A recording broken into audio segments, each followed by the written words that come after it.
Prea fericiți, înfricoșați, Zaharia și Elisaveta se pregătesc pentru nașterea fiului lor, dar după câteva zile citesc adesea Biblia, care vorbește despre promisiunile făcute de Dumnezeu poporului său.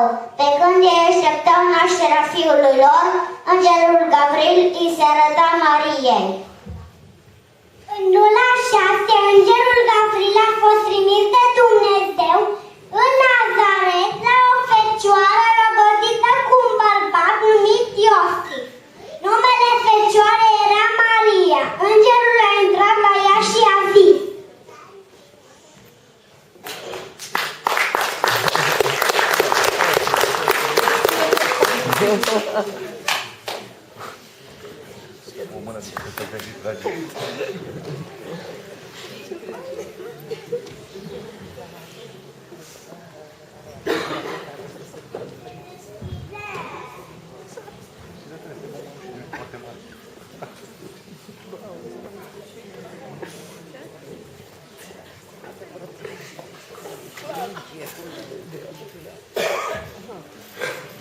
Preasfântă Maică și Fecioară,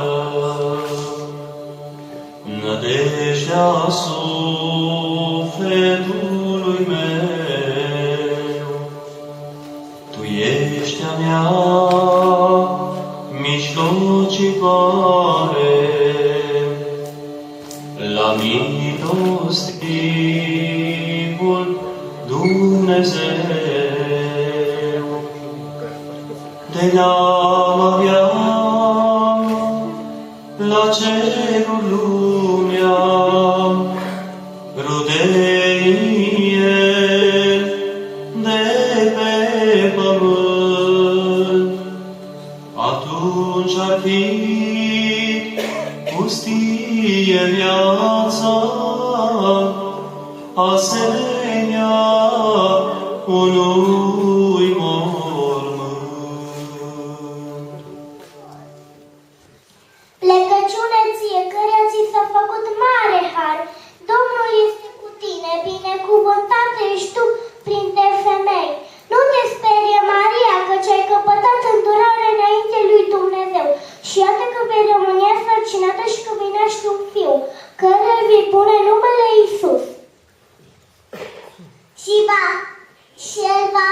El va fi mare și va fi chemat Fiul Celui Preanalt. Și Domnul Dumnezeu îi va da scaunul de domnire al tatălui său David și împărăția lui nu va avea sfârșit. Iată roaba Domnului. Păcăriți după cuvintele voastre. Preasfântă Maică și Fecioară, nădejdea sufletului meu, Tu ești a mea mijlocitoare, la milostivul Dumnezeu. De n-am avea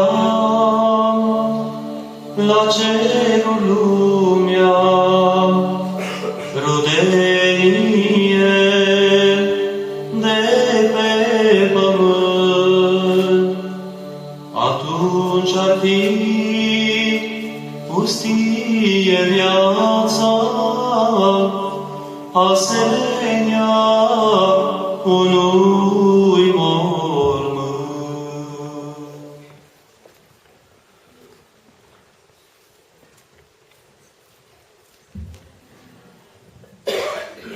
Maria, nu spune nimănui despre mesajul îngerului, dar după câteva zile merge să-l vadă pe Iosif. Shalom. Shalom. Iosif, am hotărât să o vizitez pe verișoara mea, Elisabeta. În Iudeia nu-mi place să merg singur. Dacă am fi căsătorit, te-aș putea duce eu.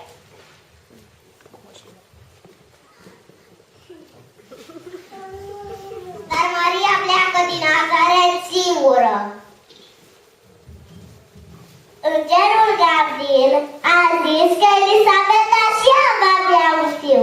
Este bine să vorbesc cu ea.